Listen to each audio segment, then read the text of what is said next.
Hey guys, I'm back, and in this video I will be talking about the meta for blue hives. This is a complete guide going over bee quips, the bees you need, SSA, other amulets, and some other things. Starting first with the hive composition. The hive is pretty simple and basic, and this is a pretty standard hive I will be giving out. A standard blue hive contains the following bees: 11 tadpole bees, 19 buoyant bees, 4 music bees, 1 diamond bee, a ninja bee, a commander bee, a bubble bee, a shocked bee, a bucko bee, a bumblebee, a stubborn bee, a fuzzy bee, a looker bee, a cool bee, a bear bee, a fester bee, a gifted basic bee, a gummy bee, and a tabby bee. It goes without saying, all of these bees should be gifted. All of these are needed, with a few of them being expandable, such as maybe one less buoyant or one less tadpole bee. There are a few other bees you can switch around if you're having certain problems. For example, you can have a windy bee assuming you're having a tadpole, or a puppy bee with reindeer antlers, and if you are overfilling. There are other examples such as the shy bee, which may be needed if you are underfilling, or the frosty bee for the same issue. Now a bomber bee could be added, but that's if you're severely underfilling, and if you're using the other bees that I mentioned that fixes underfilling. Now to discuss bee quips that are needed. 2 pine cones for pine tree capacity, which could be used on bear bee and stubborn bee. A toy drum for haste and ability pollen on bucko bee. A whistle for haste on commander bee. 2 elf caps, if they have honey at hive, on tabby and diamond bee. A candy ring for honey at hive on gummy bee. Lip balm for bubble pollen and gold bubble pollen on bumblebee. A kazoo for melody and crit power on buoyant bee. A snow tiara for blue field / white field capacity on a cool or windy bee. Pink shades for focus, which is pretty rare to get but can be used on your basic bee. Puppy antlers can be used for capacity and the reindeer antlers ability on puppy bee. Festive wreath isn't necessary, but it can be used for festive mark on festive bee.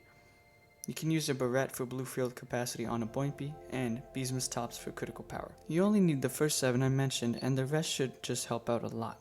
Now for all the amulets and the stats you should have on those amulets. Your ant amulet should have the following: blue pollen, plus pollen percentage, convert rate percentage, critical chance, critical power, and any other pollen, for instance red or white pollen, ideally white pollen. As for your stump snail amulet, it should have convert amount, plus goo, plus pollen, and stump field pollen.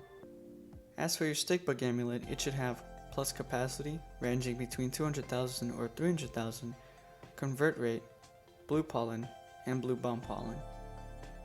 The moon amulet is pretty simple, only needing the following: 2/8% honey per pollen, and bond from treats. If you are level 20 and don't plan on leveling up to level 21, then you can just get pollen percent for the second stat to replace bond from treats. Your king beetle amulet should have the following: convert rate, bamboo pollen, blue flower pollen, and bee attack, +1. Now for your Supreme Star amulet. Ideally your double passive should be Pop Star and Star Shower, but Pop Star and Guiding Star also work. Here are some stats that it should include regardless of the double passive: capacity, blue pollen, convert rate, the ability pollen, critical chance, and pollen. As for your Cog amulet, it should have the following: capacity, blue pollen, bubble pollen, and ability token lifespan for macro. You should prioritize bubble pollen since it is more important than blue pollen on a Cog amulet. If you can't get a Supreme Cog amulet, then just aim for those stats regardless of the stat bonus percentage. This means you can get these stats on a diamond or gold amulet. Now let's talk about nectar priorities for a blue hive. The most important nectar is obviously comforting nectar, since it gives blue pollen convert rate at hive and colorless convert rate, which is really important. Next is satisfying nectar, since it gives honey at hive, which is ideally used for white hive, but can also be used for blue hives. Next is motivating nectar, since it gives convert rate and blue pollen. Next is refreshing nectar, since it gives blue convert rate and bee ability rate. And the least important for a blue hive is invigorating nectar, since it only gives convert rate.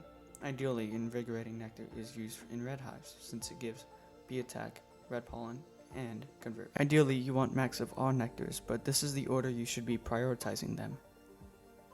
I may make a red hive or maybe even a white hive guide in the future, or maybe an updated version of this blue hive guide if the meta changes again. Well, that's most of the important stuff. Maybe I'll add mutations later, but that's very far into the future. Anyway, if you enjoyed, make sure to subscribe since I'm super close to 2,500 subscribers. I'll see you guys in the next video. Bye guys.